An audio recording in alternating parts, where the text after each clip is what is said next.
So, ladies and gentlemen, today I originally wanted to do Bink Sake from Live Action One Piece to be our introduction. However, fucking when you go on to ultimateguitar.com or like majority of websites, weebs have already poisoned that shit with just the proper Japanese, and I'm not going to make an ass of myself pronouncing a language I do not know. So I said no to that. So as a gag, even Kyril can vouch for me here. I was originally going to do the introduction for this episode as the Sweet Life of Zack and Cody theme song. Yep. Uh, Turns out that is a terrible song. I was originally going to try and make it as moody as possible, with as like a "Here I am in your life, here you are in mine. Yes, we have the sweet life most of the time." Yeah, that does not work. Um, so in lieu of that, and because I have certain expectations of myself, here's some jazz chords.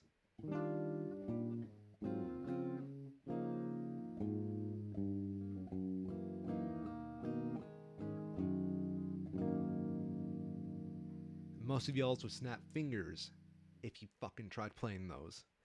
I'm Neith Mr. Oh, Ryan, I'm a Schmo, I'm Cairo, and I'm also a Schmo.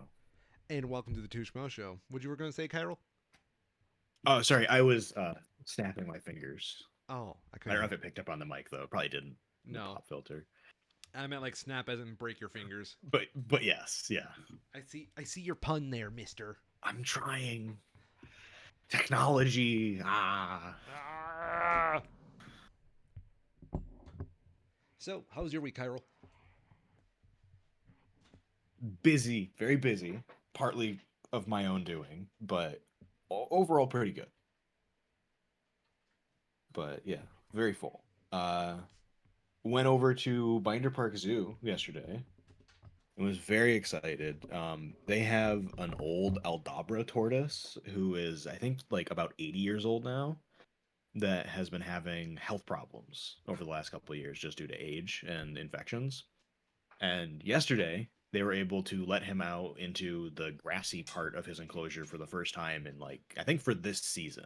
He was doing better last year and then got worse over the winter, and now they've been able to let him actually go out and start grazing again. So it was really cool because this tortoise is like 300 pounds. Oh shit. Very big. He's a huge turtle.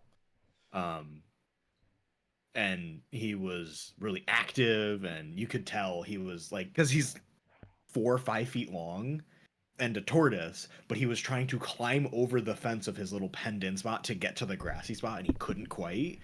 But he was sure as hell trying, and it was very cool to see him just be, acting spry again for as old as he is.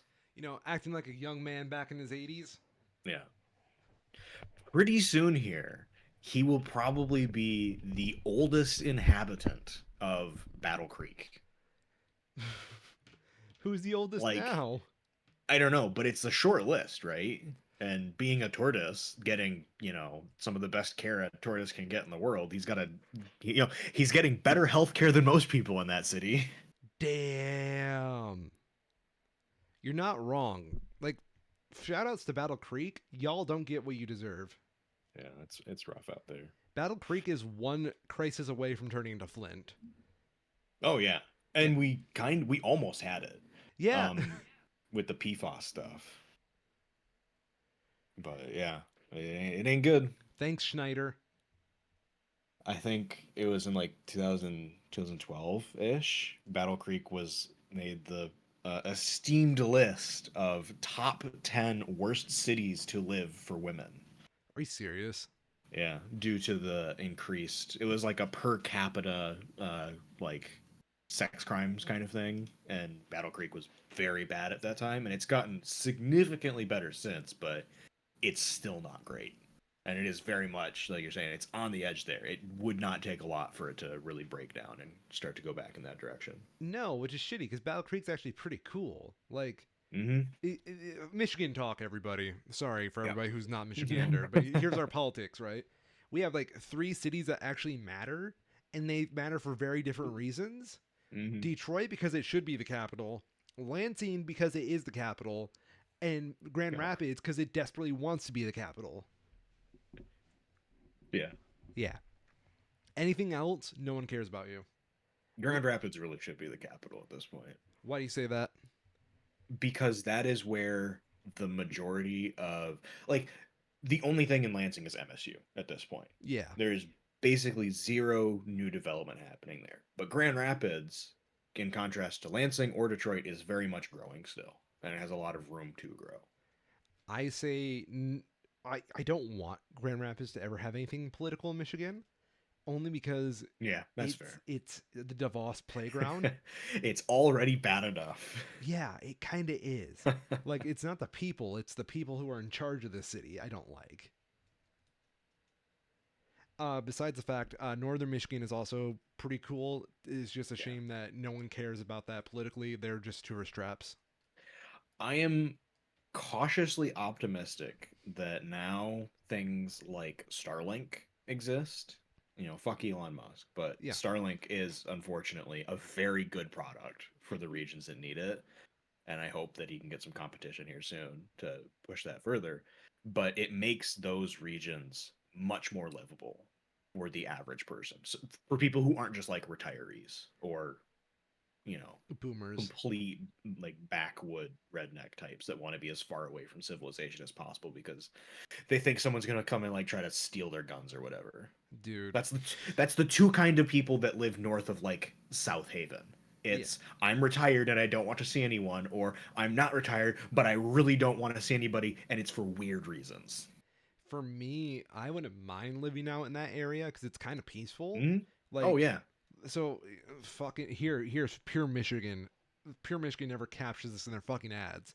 But like the closer you get to like the Mackinac City, it's like that hmm, glorious space where yeah, like it's all lakey. You get like a lot of fresh air from all like the trees and shit.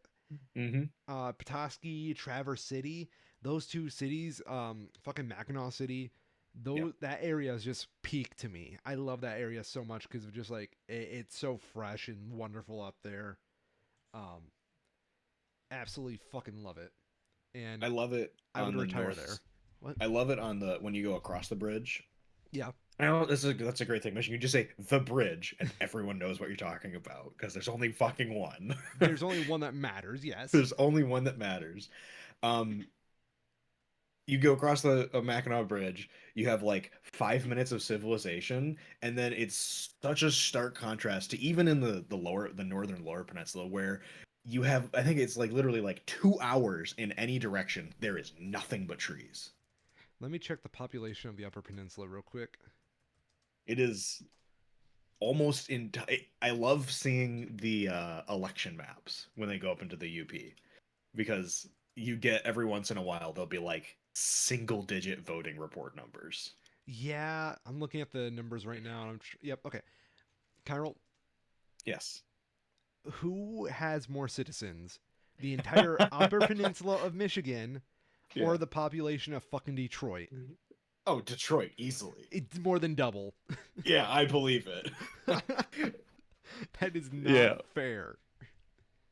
Yeah, and it's just because there's no utilities Yep. at all. No Nope. running water, no septic, no electricity. So that's like your first hurdle. But even as that improves, there's still no internet, and that's a much harder thing to do. And the Biden administration is doing good work to start offering additional like government tax subsidies for new internet projects to try and bridge that gap, and it's going to take a while before it actually gets to there, but it'll help to push that in that direction. But now that things like Starlink exist, it makes say you can get like a work from home position somewhere, Yeah. you could actually live there and be pretty much totally self-sufficient. You don't have to drive the 2-3 hours just to watch a YouTube video. Yep. But that's So going to be one hell of a it's pretty YouTube cool. video once you get past that 2 hour Oh yeah, mark. Yeah. it'll be worth it for sure. I'm talking about the latest Mr. Beast. Yeah.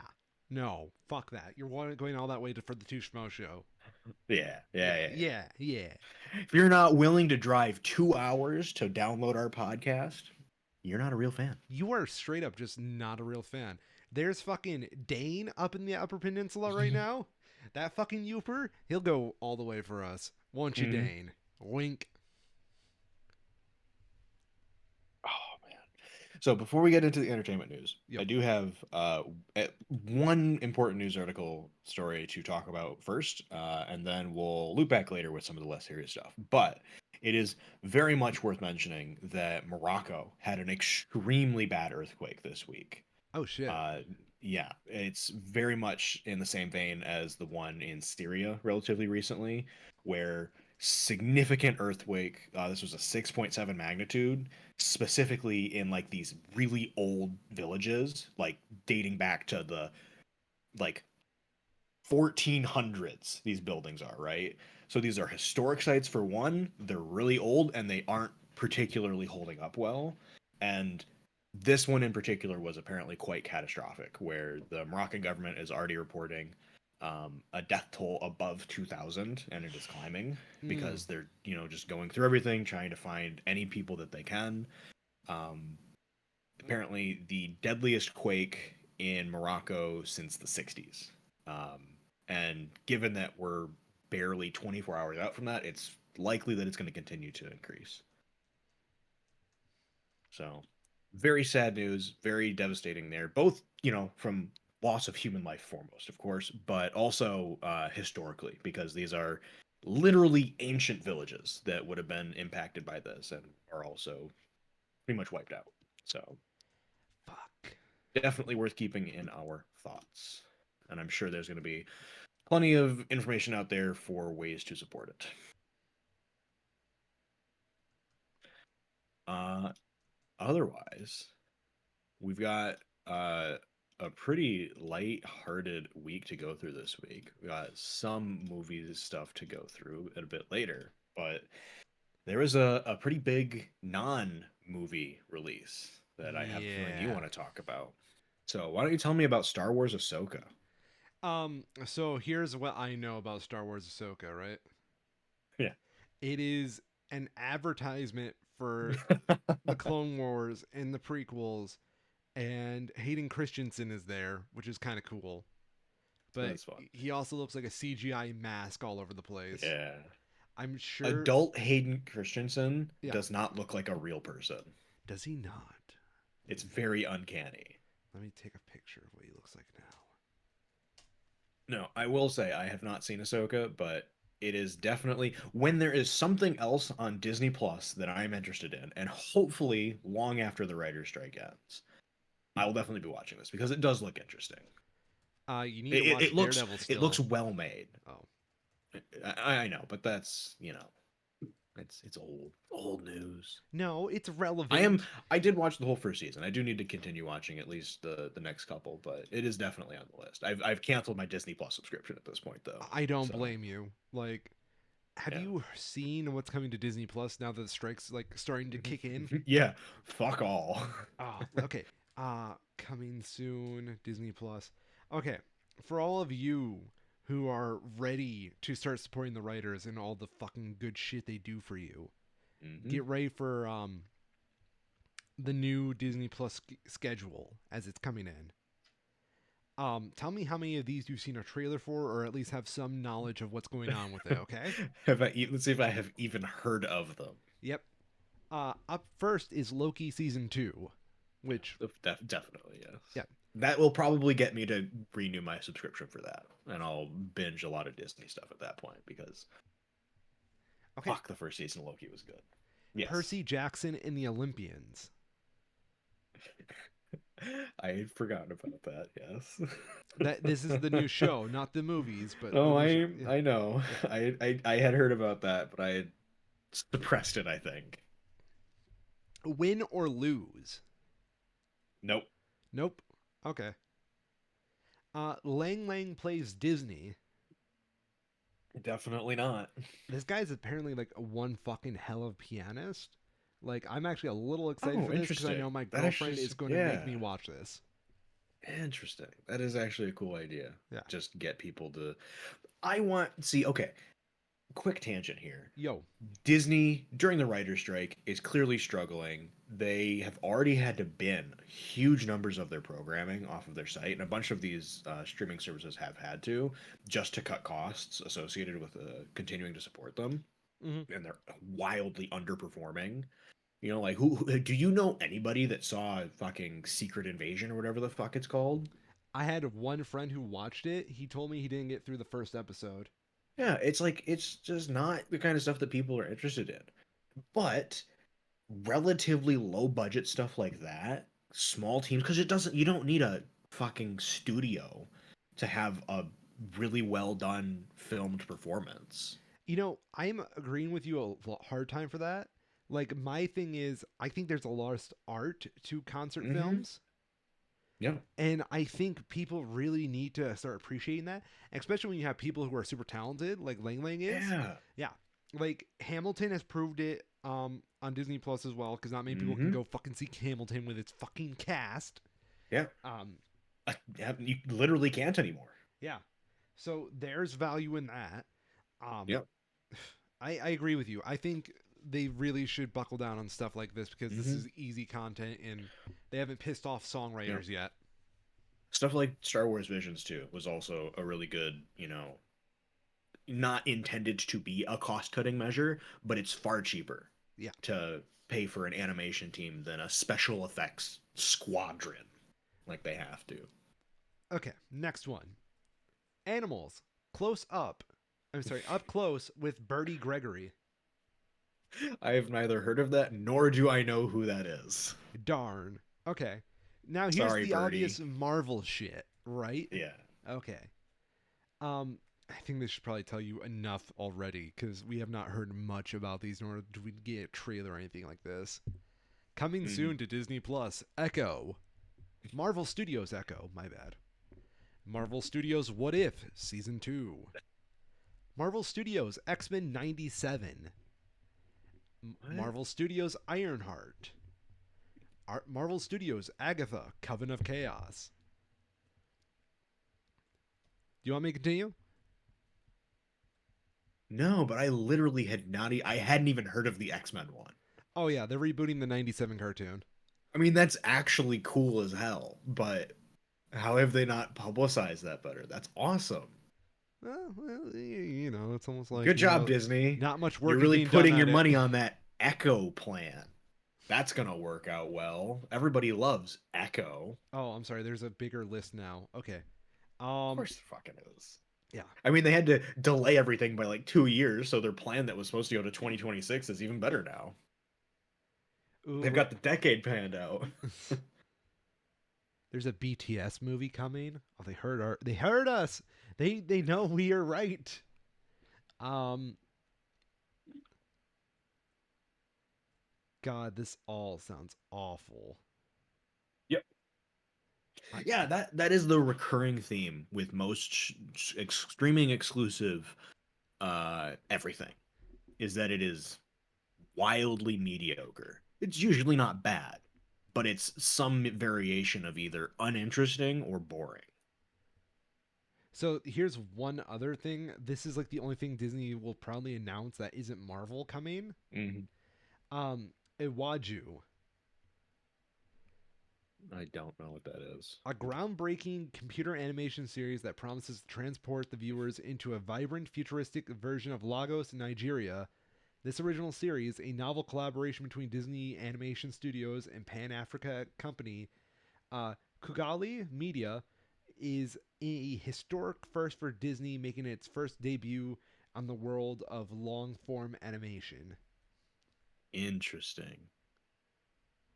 I think this is gonna be really dumb. I have their webpage pulled up here, and they have like no pictures on it at all, which is kind of weird. Yeah. But the stupid little lizard thing looks really familiar.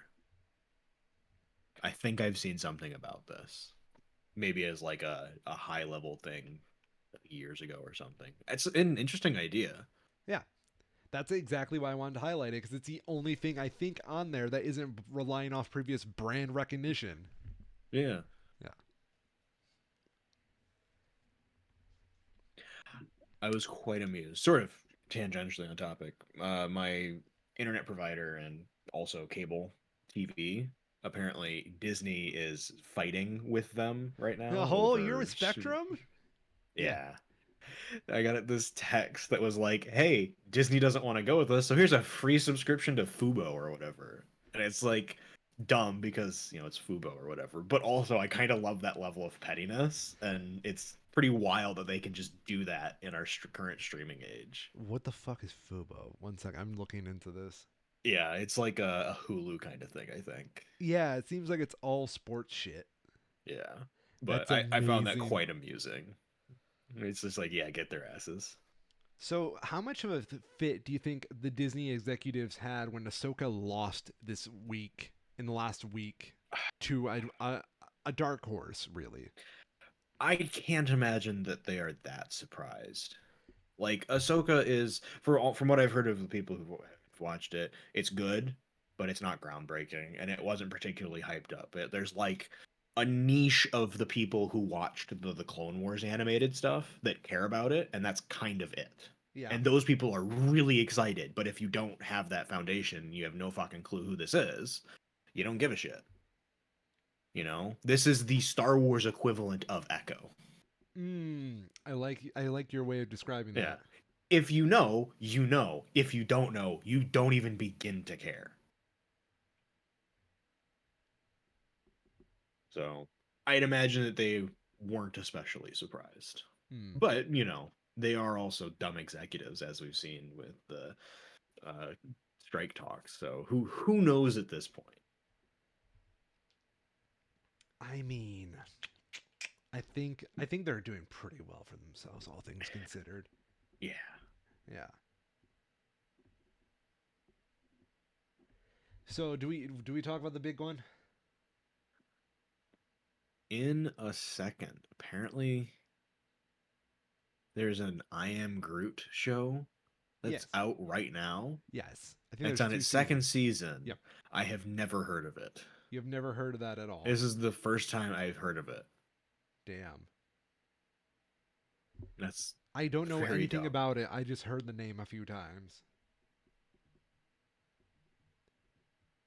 Yep.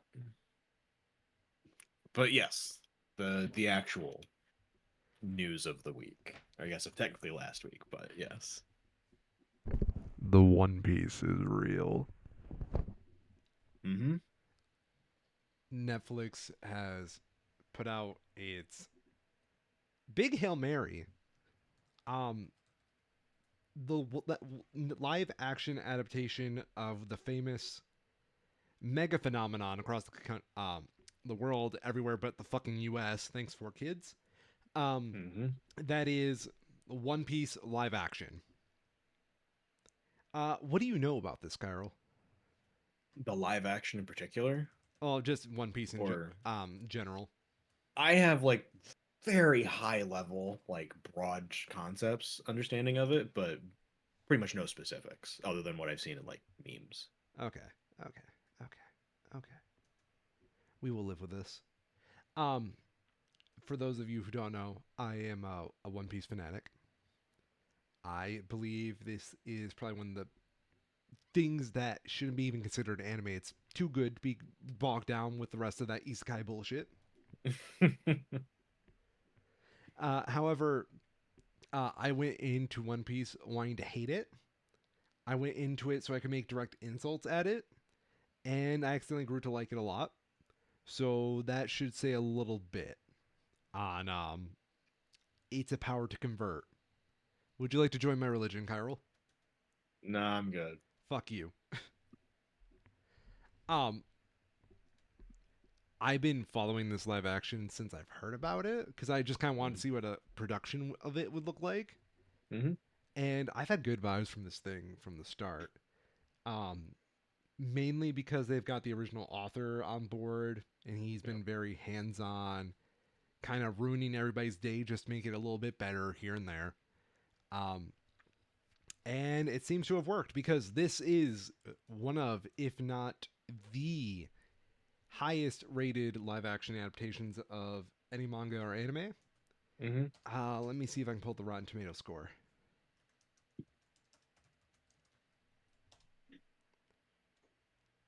86%. Mm-hmm. I think that might be a little high, but I agree with that.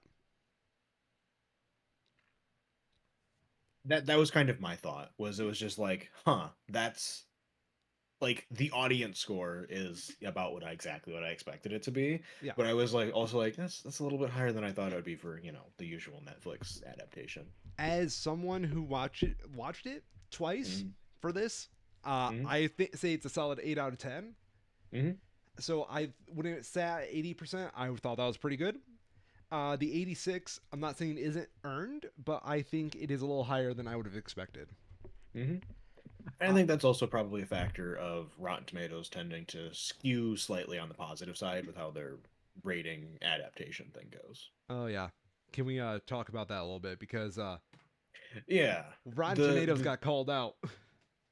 yeah, Rotten Tomatoes has problems. And this isn't an old problem that they've had where because for their percentage calculation, it is just a measure of it's a percent of positive opinions divided by the total number of reviews. So if everybody says this is a 6 out of 10, it gets 100%. Yeah, And when you have something that's like 7 or 8 or so, where everybody generally agrees that it's good but not great, it's going to skew that number high. So like this, if the majority of people say, yeah, this is a 7 or an 8 out of 10, it's going to end up at like, 85, 90%. yeah. There's actually been some really interesting, I think you mentioned it to me, with the Marvel movies, how they have to kind of like grade them on a scale because of how inflated the review scores get to be and the averages. That I did not hear about, but please go on. Yeah, so the idea is that because the Marvel stuff in particular or Star Wars gets so overhyped and the reviews get like the IGN effect, right? Everything's a 7 out of 10. They Except have for to One start Piece. grading yeah, they have to start grading them on a scale so that the something that turns up as like a 75 on Rotten Tomatoes is in reality closer to like a 55. Mm. Mm-hmm. And it's all kind of meaningless at the end of the day. You figure out a much better feeling from it by actually reading or watching reviews, but at a glance, that's the gist from the people who are in the trenches with that. Have you heard about how much shit IGN got for their review of the live action One Piece? I haven't. So the common consensus is that this is not a one to one interpretation, Yeah. and that it's fine for that because it adds a lot more. I would say. Hmm. IGN slammed it for being too close to the original, That's very silly. isn't it? IGN is like perfect at getting the exact wrong opinion sometimes. Uh-huh. I'm looking at you, Alpha Sapphire and Omega Rubies. Too much water.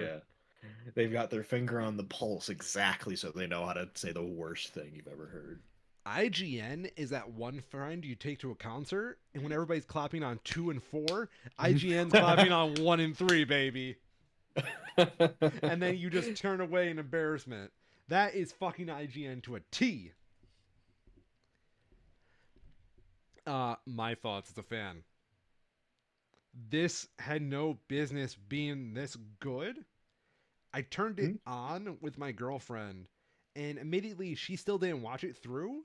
But it's the kind of thing where I've lived with her for like a month now, and I've been dating her for 4 years. I know how to read her, and I could Hmm. tell she was at least enjoying it mildly, which she never does with stuff like this. So I was very happy with that. Um, I think that this cast is really good. It's a really good one to one interpretation of the character sometimes. One thing I had like a small complaint about, but at the same time, I completely understand. The main character, Monkey D. Luffy, Hmm. he's a fucking idiot. They made Hmm. him like 25% smarter in this Hmm. adaptation.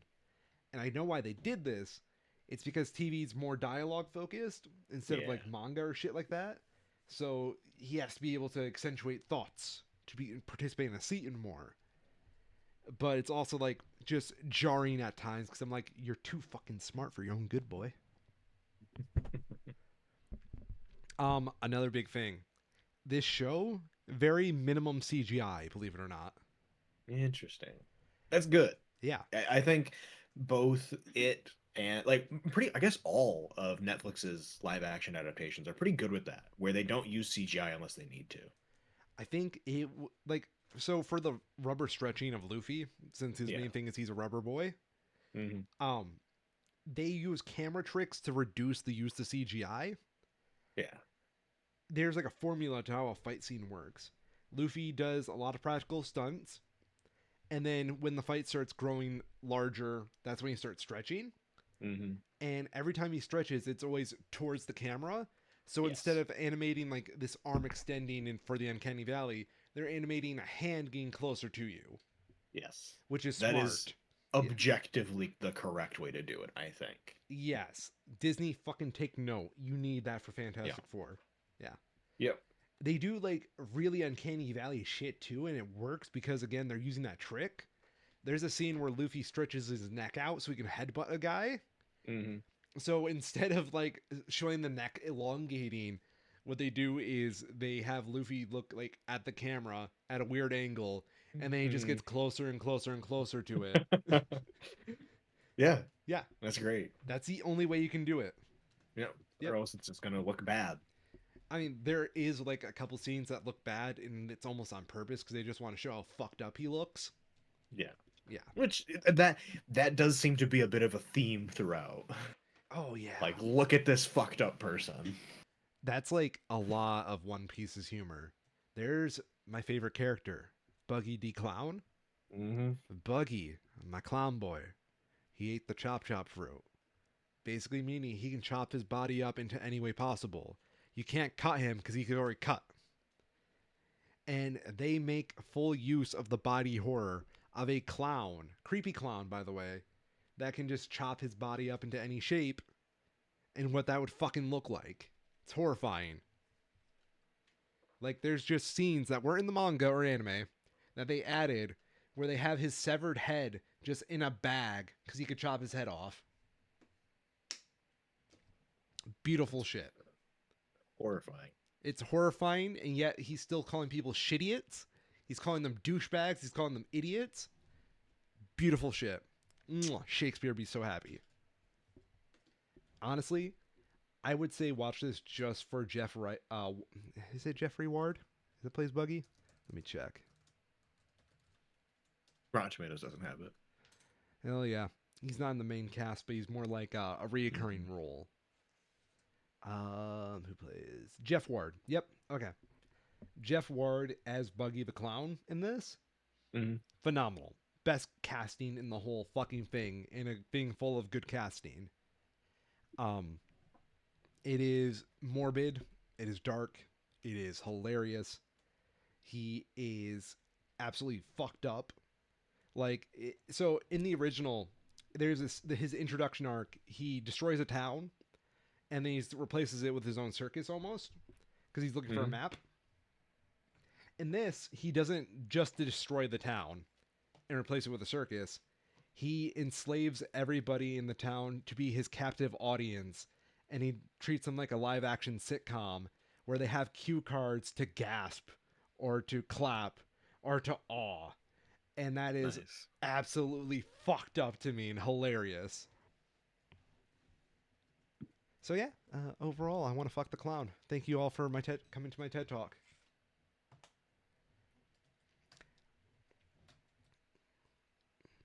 When season two Netflix? Oh, Well, that given the time between the episodes of the manga, I figure it'll be a good while. probably. I will also state that the writers were fucking smart with this one.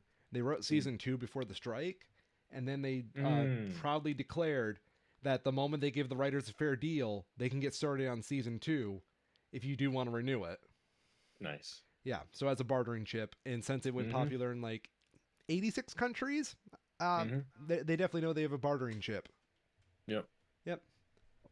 Yeah, it has been. I've been enjoying seeing the continued sort of fallout from that happening, where we had the Dune release got pushed back to 2024 in Yep. March Mm-hmm. because the actors are refusing to go on the promotional tours, and they're concerned that that's going to hurt the release of it.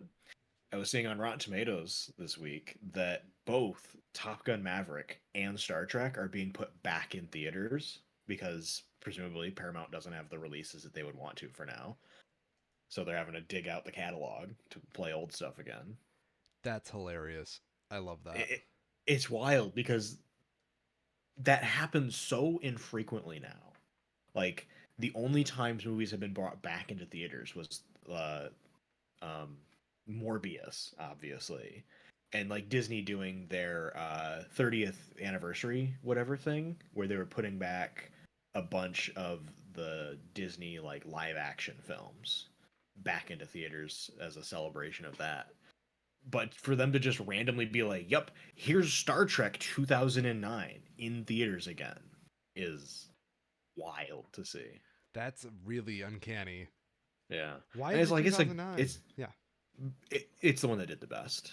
It's Mm, not a bad movie, but I don't know anybody that's like itching to go see it again on the big screen.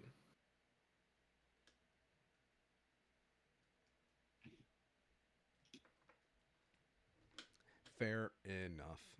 So good a chance as any, I think, for us to go through what is releasing over these couple of days, and then talk about the weirdness that is Rotten Tomatoes right now. Please. So the big release right now, or I guess the like only particularly good one, is the Equalizer 3, latest from Denzel Washington in the Equalizer series, and it is apparently pretty good. Mm, It's an action movie. I watched a couple of reviews of it. Don't have any plans of actually going and seeing it, not in theaters at least. Um, but yeah, it's kind of the in the same vein as like the John Wick movies, right? yeah. Just sort of generic actiony with a little bit of plot to push it along. And it's cool. It's doing well. Um, what I am interested in, technically doesn't come out until this coming week, but reviews are going up for it already, is the latest Kenneth Branagh flick, A Haunting in Venice, the Poirot film, where he's done two of these Poirot book adaptations, where he did Murder on the Orient Express and the Nile one, and both of those were kind of fine. Clearly Kenneth Branagh wanting to do this because he wants to do it, and he's Kenneth Branagh, and he has the money to put up to make it work. Um, but with A Haunting in Venice, I'm particularly interested to see how this goes because it's digging in more to like horror thriller elements than just generic crime flicks. And it actually looks kind of cool. They have some really good cinematography that they've shown off in the trailers for it, Hmm. and Kenneth Branagh's portrayal of um, Perot is in really fun contrast with the otherwise very serious tones that the rest of the film are setting, where it's like sending in the clown detective almost with his dorky fucking mustache. Clown detective. I have an amazing idea for a buddy cop movie now. But yeah, it's apparently doing well. So I'm gonna keep keeping an eye on it when it gets its full release next week. But definitely something I have on my radar. I'm just saying, man. I'm the straight laced cop with a bad reputation. I'm the funny, naive cop. It writes itself, man. Masterpiece in the making. It really is. We're going to need, like, Clint Eastwood as the commissioner. He's too old. That's why he's the commissioner. No, he's too old even for that. Fine. We're going to have Chris Pratt as the straight laced cop. Oh no. Yeah. Yeah. Yeah. That's how we're going. What are we going to call this? It's going to be called Funny Business? No. Uh, That's pretty good. you think so? Yeah.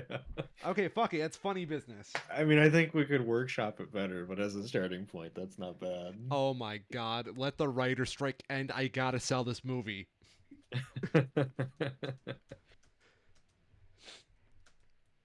Oh, fuck. What else do we have? So the last like actual big release this week that's only worth mentioning because of the name of it is the My Big Fat Greek Wedding 3. There's a And third? Wait, there's a yeah, second? yeah. I am mostly talking about this because I'm glad to see it sitting at a 28%. Whew.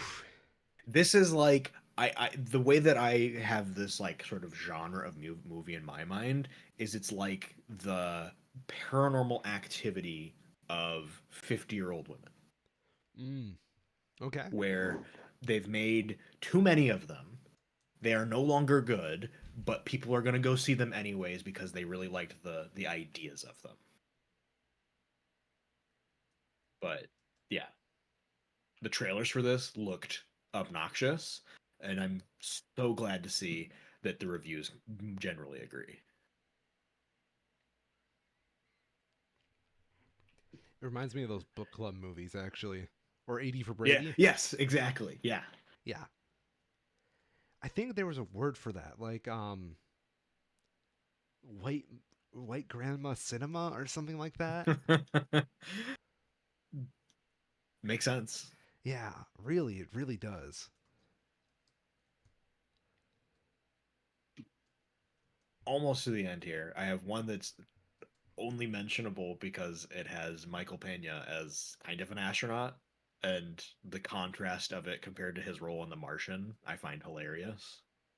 Where this is an Amazon Prime original, A Million Miles Away. The description available is the story of Jose Hernandez, the first migrant farm worker to travel to space. Mm, Contrasting that with his role in The Martian, where he is like the pilot of the most advanced spaceship ever made by humans, and he has to go rescue his captain stuck on the planet. It's whiplash for sure. But yeah, this is an Amazon Prime original, so I'm sure 5 people will see it, and it it has one review. Uh, this one at least shoots for the stars, even if it doesn't quite reach them.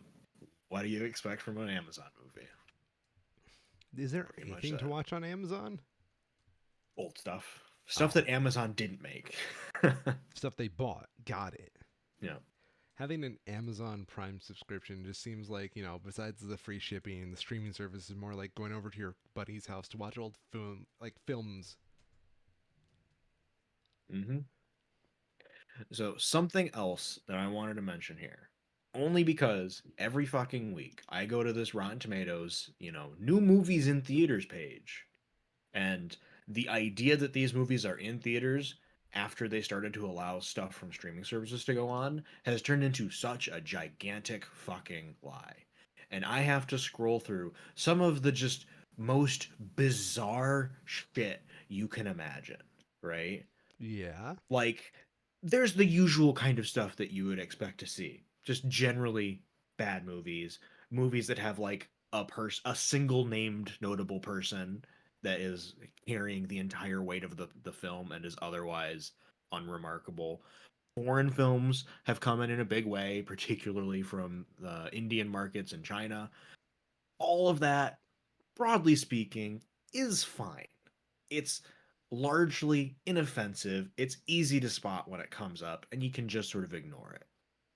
What I can't ignore is all of the weird fucking shit coming out of Europe that is borderline like fetish porn at this point. Like And it what? somehow makes its way onto Rotten Tomatoes. So I guess the week before last, scrolling through here, checking out the new releases, there was one. I can't find it now. I guess it got removed, or maybe it's just not on here anymore.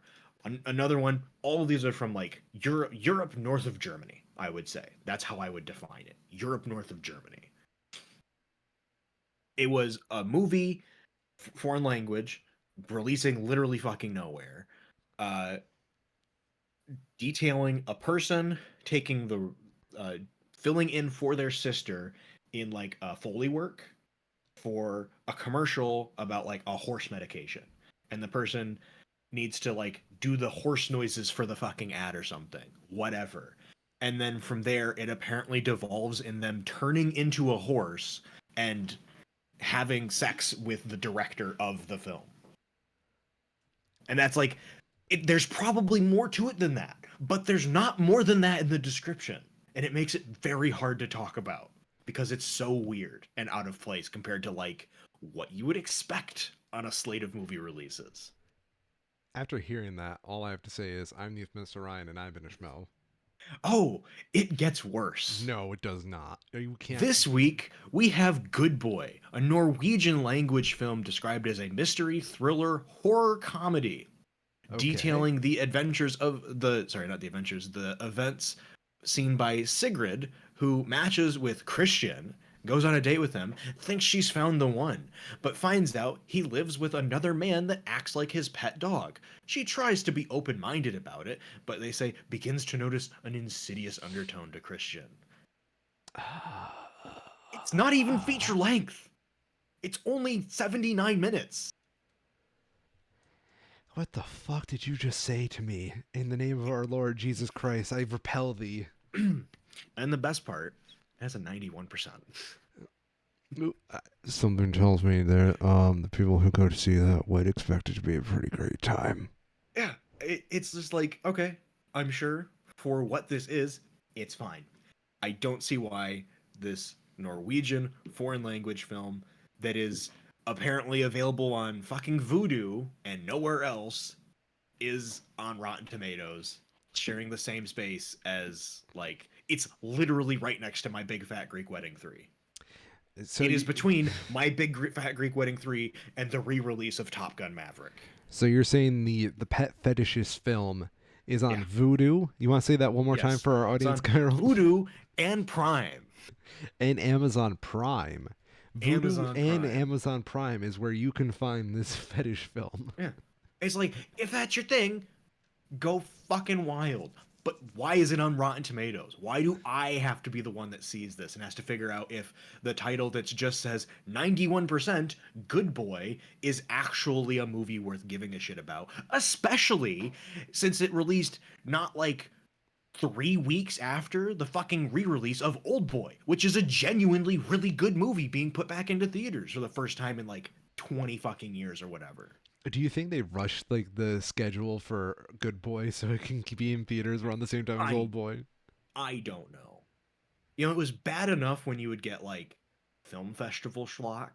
That's just like, yeah, Hey, this hey. is good. This is good for a film festival. If it's something the average person can't actually be like, oh, that sounds interesting. I'd like to watch it. If they can't do that, I don't want to see it. I don't care about it right now. Put it in a different tab.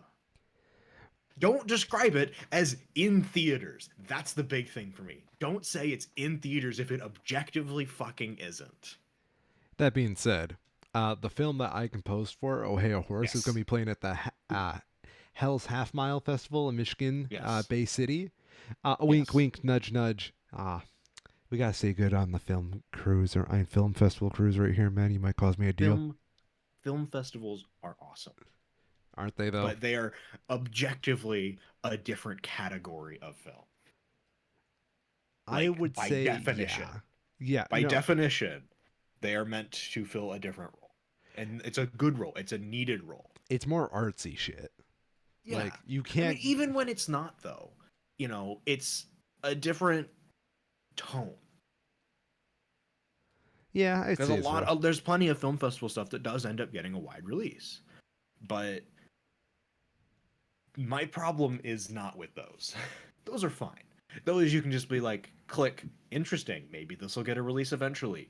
I guarantee you, Good Boy's not coming to the fucking States. I mean, it may come onto the states with the releases on Vudu and Amazon Prime. Yeah, I guess you could technically probably watch it. Welcome to the international market, everyone. Web publishing is made a certain hell. Mm-hmm. With that in mind, let's talk about my Tartarus. I think I'm using that right. I think I'm making that reference correctly. It's Time Uh, Machine kind of. Let me double check real quick. because the TARDIS is a time machine, my dude. No, there's no, not Tartus. Tartarus. Tartarus. Oh fuck. It's Greek for hell. Okay, you're right. You're right. You're right. Yeah. Uh, Video game released last week, technically, and has sucked me into it very thoroughly. Uh oh. We have Starfield. It's Fallout, but in space. Does it hate Mondays? No. Does it eat It hates. lasagna? No, but it does have lasagna in it. No fucking way. Space lasagna? Yeah, space lasagna. Dude, It improves your O2 capacity. you're fucking with me. There's no. I'm not. I'm going to Google it right now. Maybe I'm getting it confused, but I'm pretty sure It would help if I could spell lasagna. Damn you, that. dyslexia. Oh my god. Oh wait. Yeah, yeah, no, there totally is. Oh my god. Met Space Grandma. Got free Yeah, lasagna. yes, I've also done that. I fucking hate everybody right now. That Garfield. Starfield, Yeah. it, it's such a weird game. That was a In the Garfield shit in post. good ways, Yeah. right? Uh-huh. Where they Bethesda, when I say they, Bethesda has spent so much time and energy building this game up in very niche ways. And I think we are seeing that largely in the reviews that it's getting. We have a lot of people who I've talked with, excuse me, that bought it, played it for like 2 hours, didn't like it, and got a refund Okay. because it's very easy to like come off of playing Armored Core 6, Tears of the Kingdom, Baldur's Gate 3, and then play any Bethesda game and be like, wow, this is a giant piece of shit. Dude, this is oddly enough probably the most unproductive year in human history because of all those fucking games coming out. Yeah. It's been a pretty big one for sure. Um, so Starfield is there's so many great ways of describing it that are just like really easy, right? It's fallen in space. It's an inch deep in a galaxy wide where there's like one thing to do but a million times on 1,000 different planets. But having gotten pretty far into it now, I'm coming up on after yesterday, I'm coming up on 60 hours in the game. Um, there are a lot of really well designed game systems that come together and interact with each other in really satisfying ways.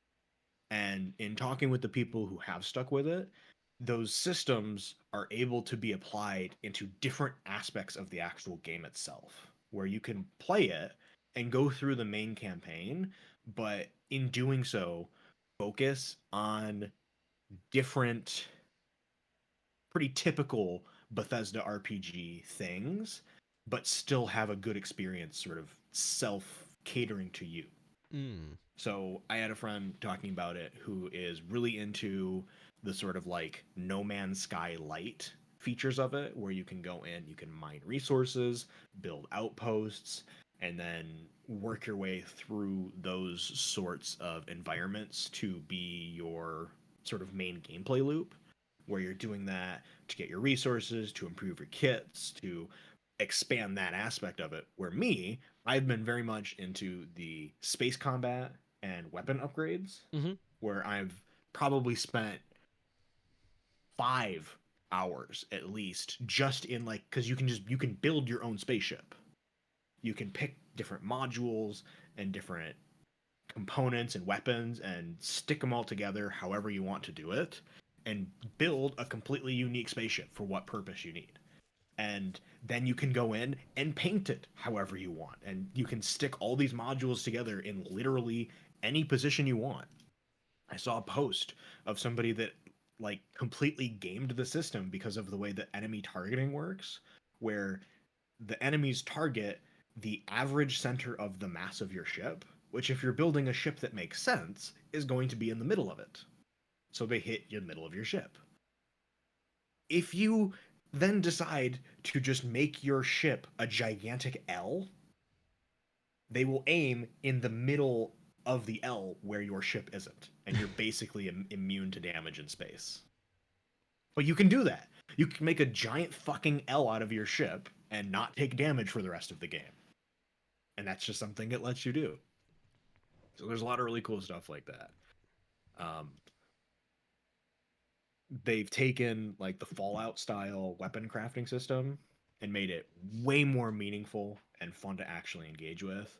They've coupled that with a research system that Okay. all ties into using the same resources that you make to craft your weapons and crafting your bases. So as you're going through and progressing in the game, you're getting bunches of these resources, and then you can choose where you want to put it. Do you want to make mods for your weapons? Do you want to be able to unlock new mods? Do you want to make a base instead to get even more materials? You can choose what to do, and the same materials are able to be used all across those different interactions. And then Interesting.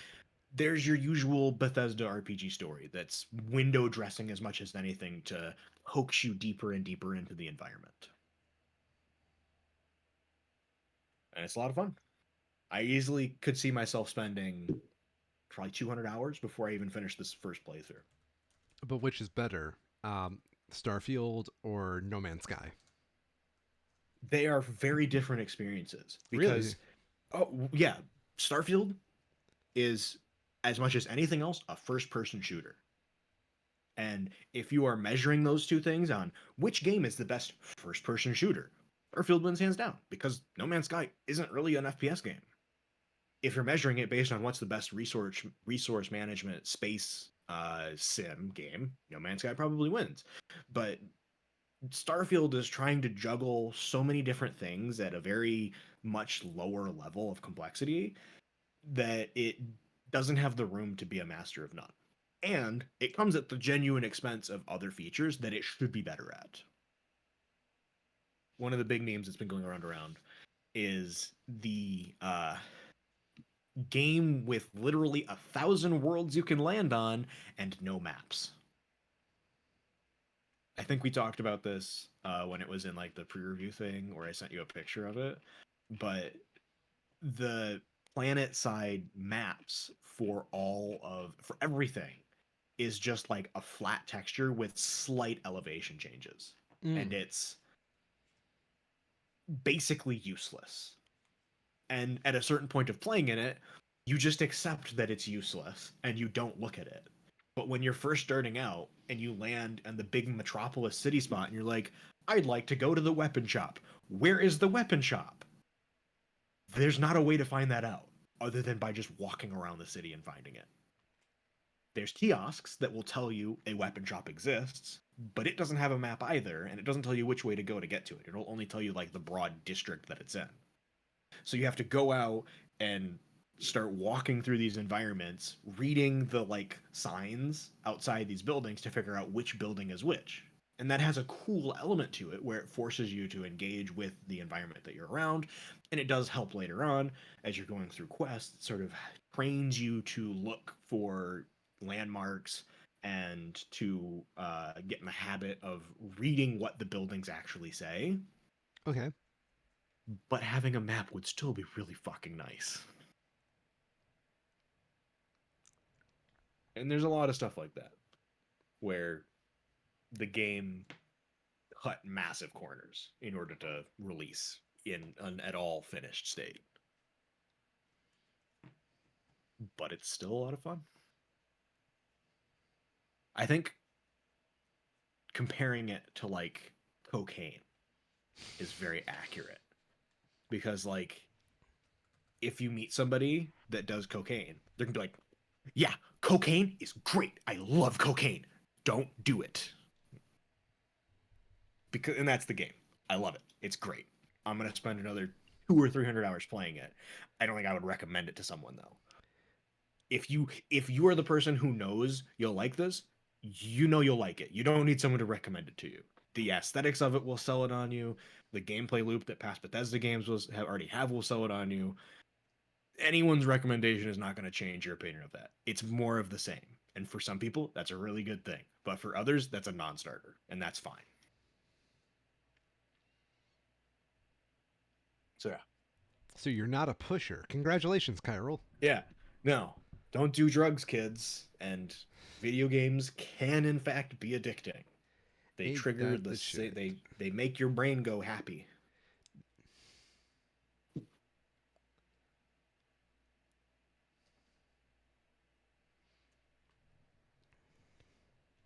Yeah.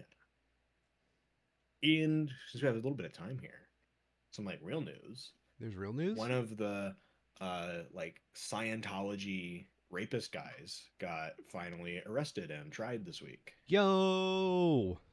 Uh, something like 30 years, I think, which is, good. Unfortunate that it's taken this long. Danny Masterson, specifically. Oh, I knew about Danny Masterson. Okay. Yep. Yeah.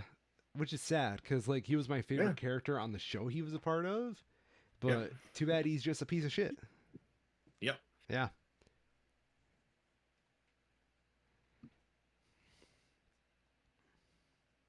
I have nothing else to say. Danny Masterson's a piece of shit. Mm-hmm. Pretty much. Otherwise,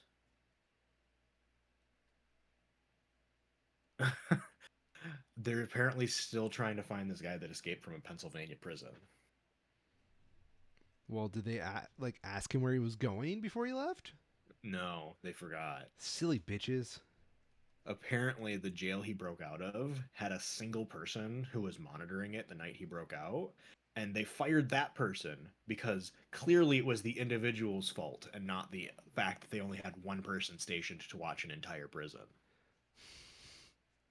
Employment numbers going low for even prisons nowadays, huh? Mm-hmm. Damn, dog.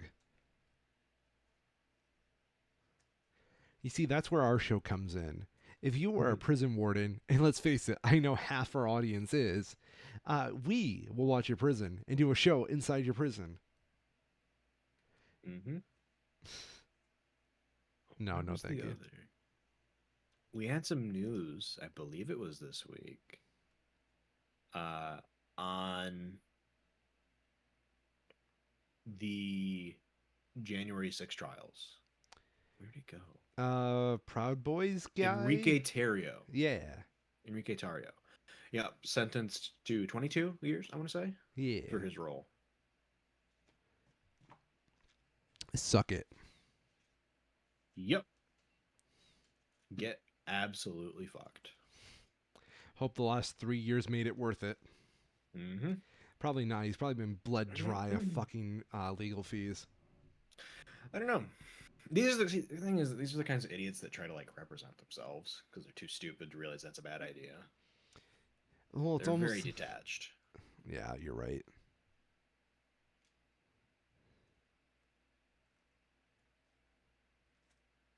We also had the full details of the Georgia grand jury recommendations released this week. Okay. Those were what resulted in the Georgia state RICO charges against Trump, Giuliani, etc. Notably from them, the Georgia grand jury also recommended charging Lindsey Graham and two other senators at the same time Why?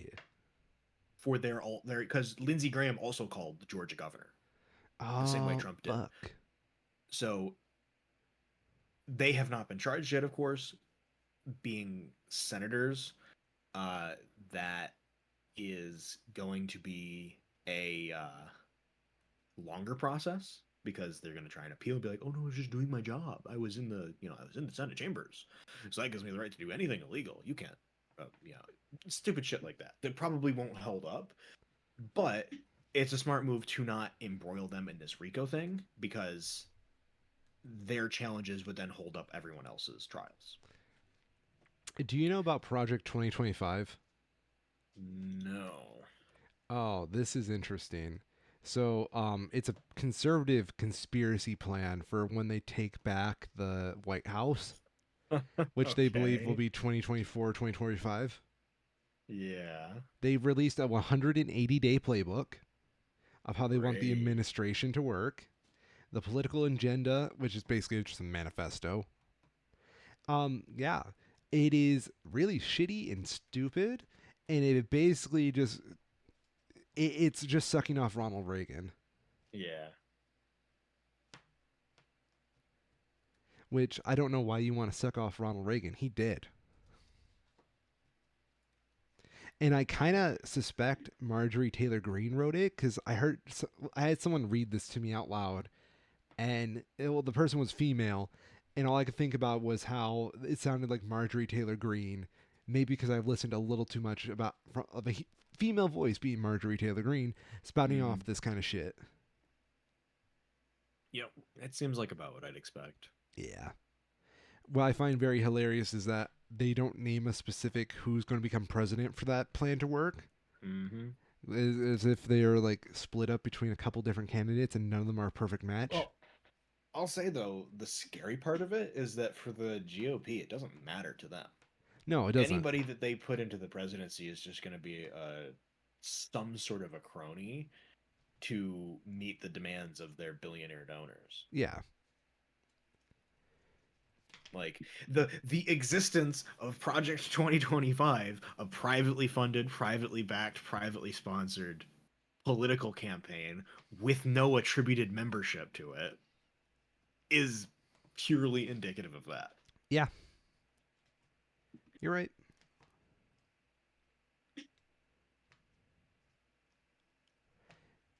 That being said, when are we going to do the Ron DeSantis special? Like when he formally drops out of the race? Mm, Because he's melting down more and more each day. I don't know. I hope he does soon, right? Yeah. Like he's an obvious bastard, and I'm glad to see how easily he's folding under pressure. But it shouldn't have taken this long.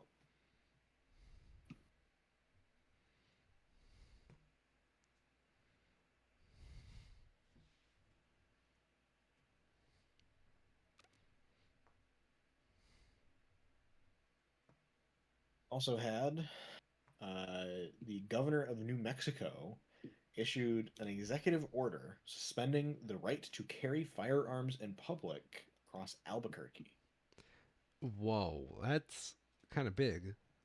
Probably also not constitutional. Yeah.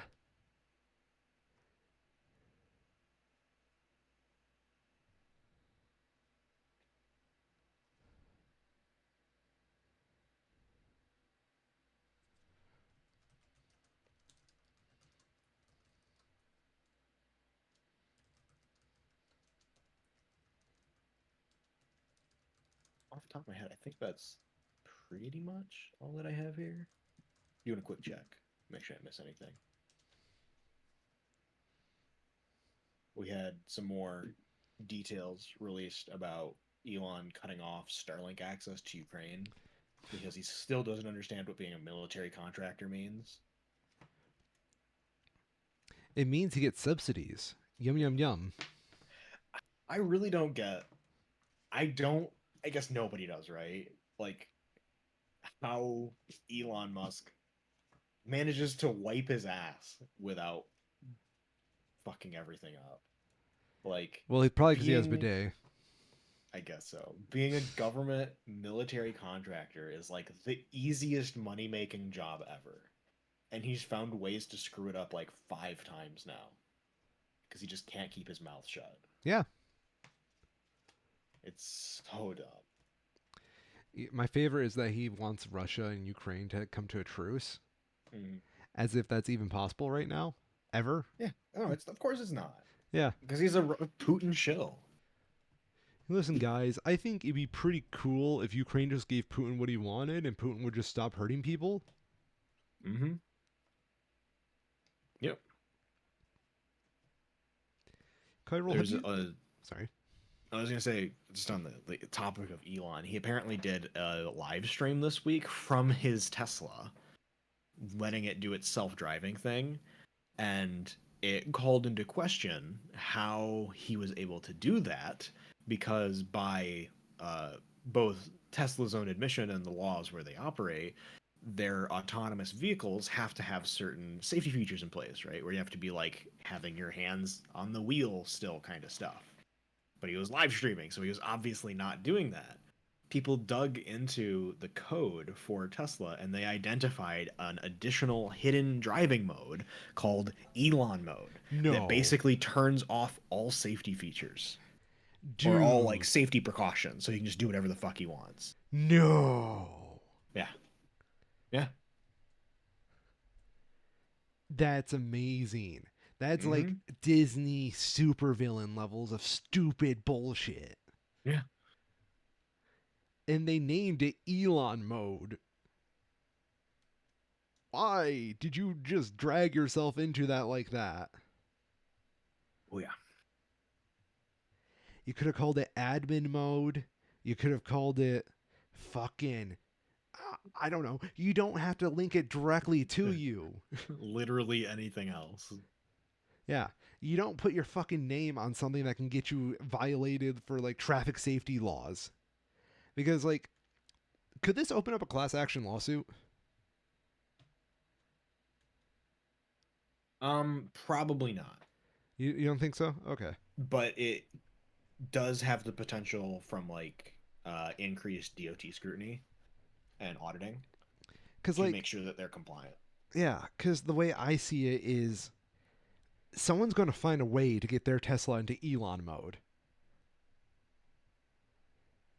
Cuz there's got to be a way. If they put it in every Tesla, it's implied that there's a way for Elon to get into that for any Tesla.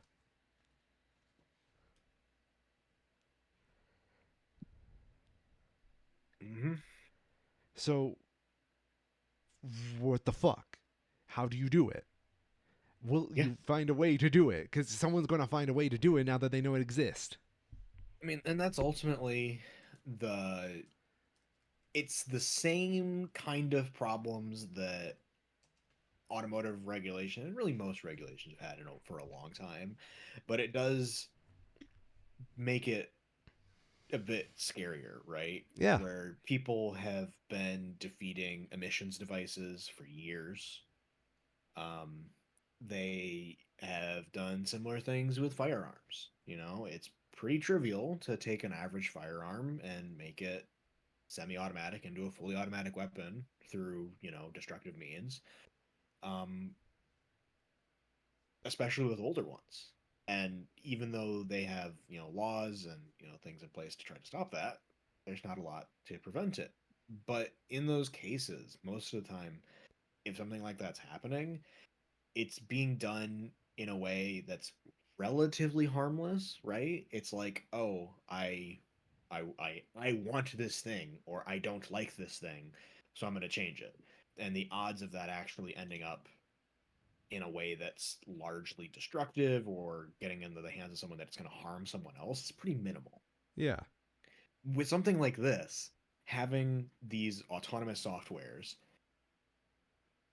creating ways for them to then operate outside of the normal safety restrictions that exist is definitely going to encourage people to want to also have that. And then it calls into question why those safety measures exist in the first place. yeah, We had uh, plenty of questions being called into place, some of them more valid than others, related to the safety of Tesla's autopilot. There's been back and forth and, questionable conflicts of interest with the people involved with it as to the people trying to take down the Tesla autopilot, as a lot of it comes from Tesla's competitors. But there's also questions that get brought up where, it's like, oh, well, no, it clearly was an operator error. It wouldn't have been the Tesla. And it's just like, is it? Is it really? Do we know? We don't know. and we will never know. Probably not. That's a large problem with the Tesla autopilot stuff is that it just calls that into question. We all of a sudden don't know if something, who is to blame for something. It gets murky.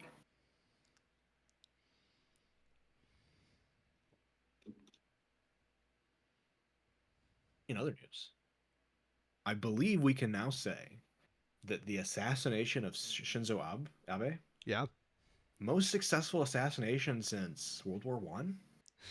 Since Ferdinand? I think so.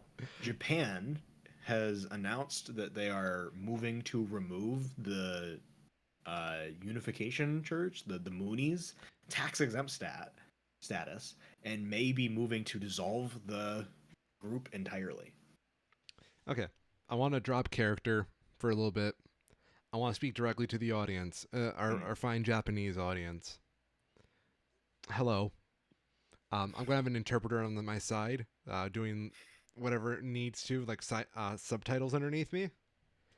Um, how does it feel to have a functional government? To Mm-hmm. be able to implement changes like this relatively fast? Being American, I'm a little jaded to the idea of a fast working government because since the 80s, people have torn that right away from me. And I was even born back then. What the fuck was wrong with me? So, sincerely, Japan, please tell me your secrets. I'll Love, say, the infamous Orion. Yes. while it's good that this has happened now, it is very unfortunate that it took an assassination of their former prime minister to actually get movement on it. You're right. But okay, Like, yeah, if assume, just for an example, say Trump got caught up in a mass shooting, yeah. I think Republicans would change their tune pretty fast. I don't know. Like, You'd be surprised. It is, we are getting to the point of the Trump fanaticism where it is literally them treating him as the, like, we're doing another Mormon here, right? They think he's Jesus. Like, not ironically, not any level of sarcasm. There is a non-zero number of them that literally think he is a Messiah. well, okay, I agree with you on that. My thing is psychologically, they kind of have to be all in at this point to support him because, Mm-hmm. goddamn, if you weren't doubling down every 5 minutes, you would stop. Like, holy shit, dude. How many people died in COVID again? Mm-hmm. How preventable were all those deaths in COVID? 100%? Holy fuck. Dude, I had COVID and it took away my spice tolerance. And that's like a small thing for life. Like, I had Mm-hmm. to restart my spice tolerance with food. And like every time I do that, I think about, fuck, this was could have been way worse for me if I was like any older. Like, what the fuck? And why did we let that man be president? Mm-hmm. We could have like given him like $20 and sent him on his way, and then give it to the runner up. That would have been cool. A good question. Hopefully, we'll have to wait and see, right? Yeah, Hopefully, it won't happen again, but who fucking knows? I At severely this doubt it. point, this point, Do we know anything about other presidential candidates at the moment? Because I know Biden said he wants to run again.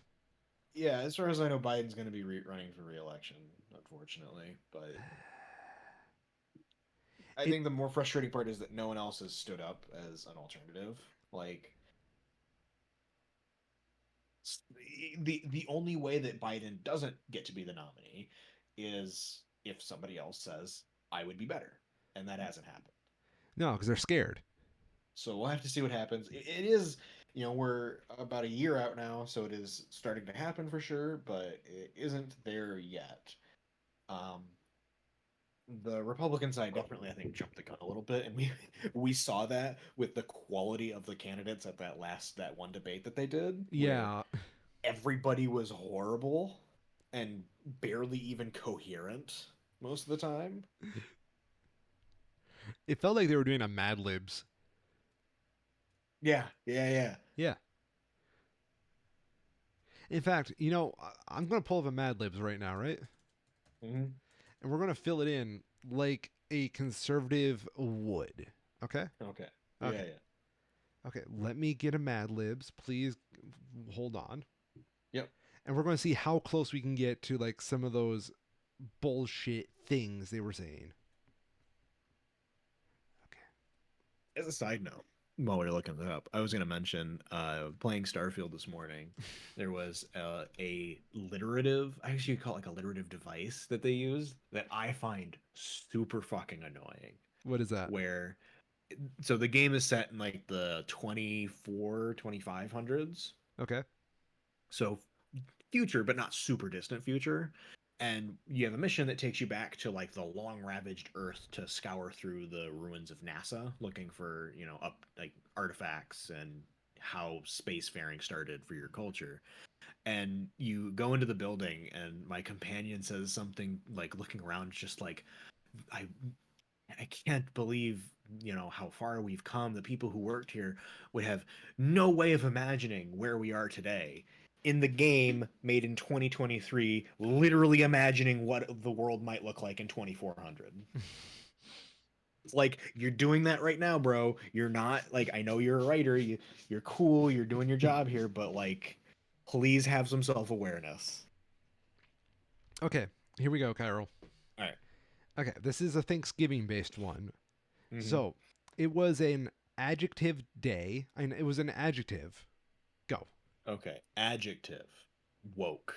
It was a woke, cold November day. I woke up to the adjective. Adjective. uh Blaring. I woke up to the blaring smell of a type of bird. Type of bird. That's interesting. Type of bird. Eagle. The smell of eagle roasting in the room in house. Oh, kitchen. In the kitchen downstairs. I, verb, past tense. Ran. I ran down the stairs to see if I could help, verb. Uh Man, these are tricky. And I'm trying to frame it right. Another verb. Fix. Help fix the dinner. My mom said, see if relative's name. John. See if John needs a fresh noun.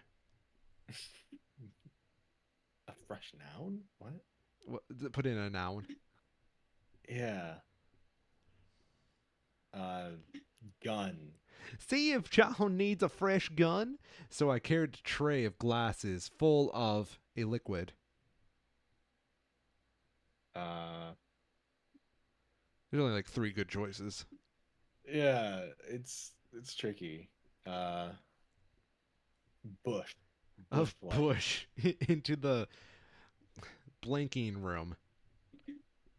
Verb ending in Just ing. okay. Yeah. Verb ending in ing. Um,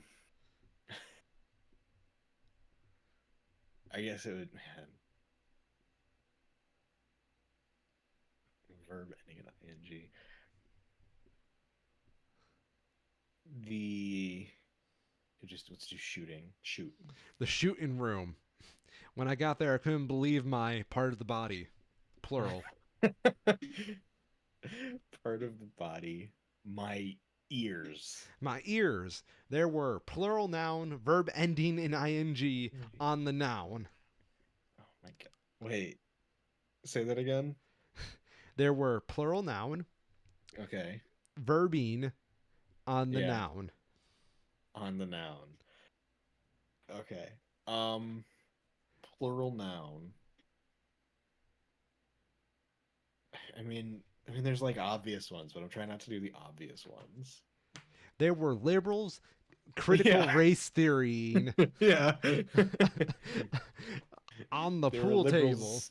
Yeah, Yeah. that's like the obvious one. I'm trying to like, it's like liberals, definitely liberals, I think, for Yeah. plural. Yes. So let's do uh see, the problem though is that the ing version of woke would be waking, There's and that waking. doesn't work. You know what? I'm gonna be alliterative here. Liberals woking. Woking, And then what was the last one? noun. John. John. On the John. Oh, it's the noun. On the Okay. John, yeah. Okay. Uh on the what?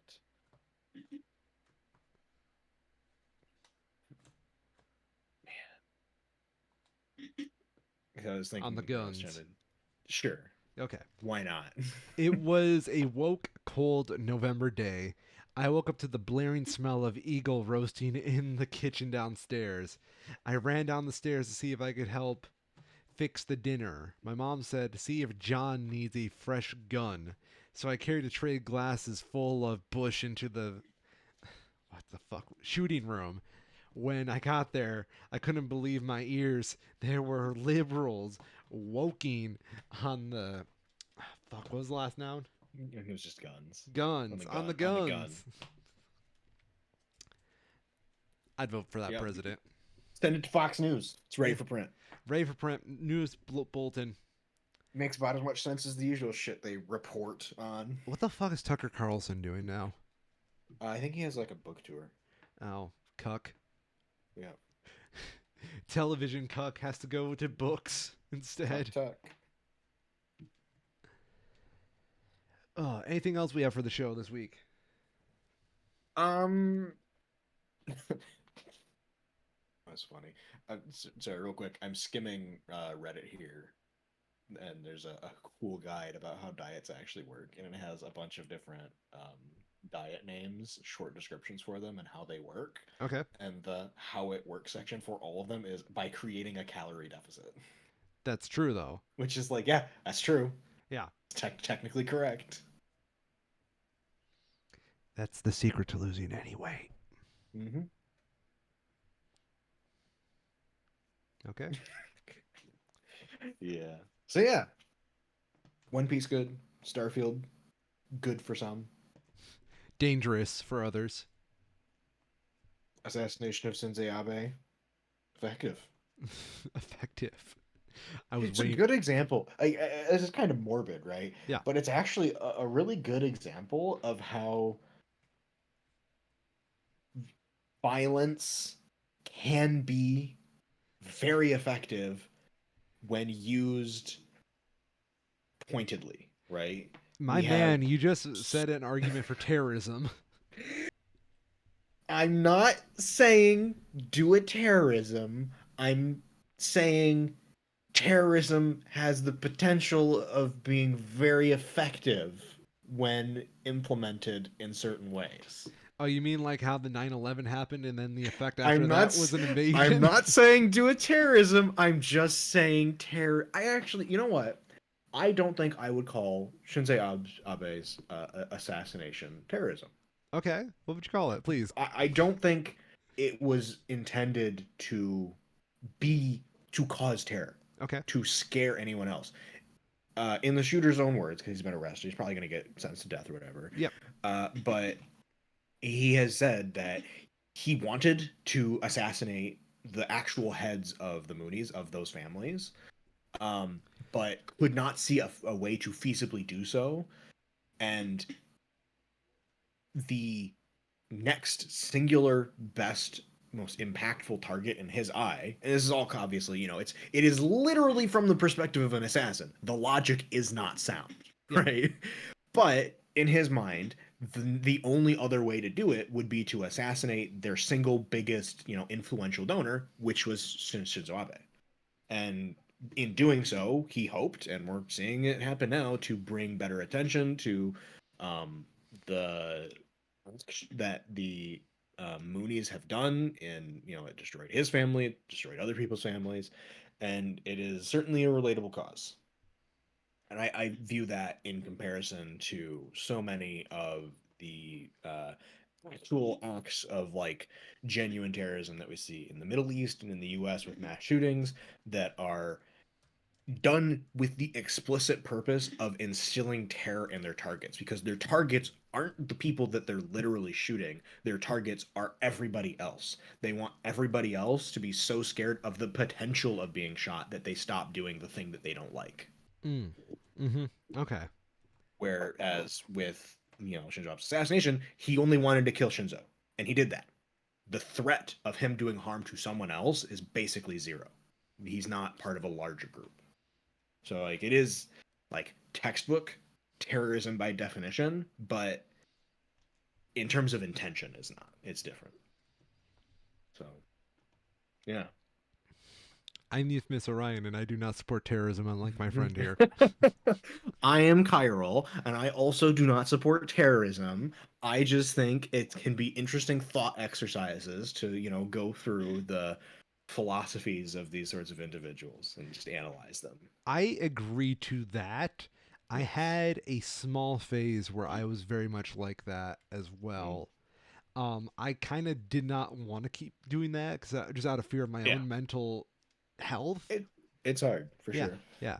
Like one of the things is I look at people who are very fucked up, and I wonder how many degrees of separation am I Hmm. from turning into that?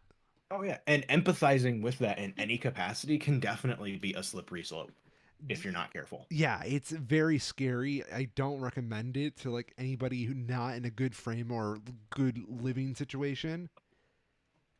Hmm. Yeah. So please, please, please don't do that if you are in a bad place right now. Oh my god, it did terrible things to me. Don't do it. Anyway, um anything else for the show today, Cairo? All I got. Cool. My name's Mr. Ryan. If I got kicked by the kickball star of my school a little bit harder, I would have turned into Chris Chan. I'm Chiral, and I don't have a follow up for that. I know I had to find the weirdest sequitur possible.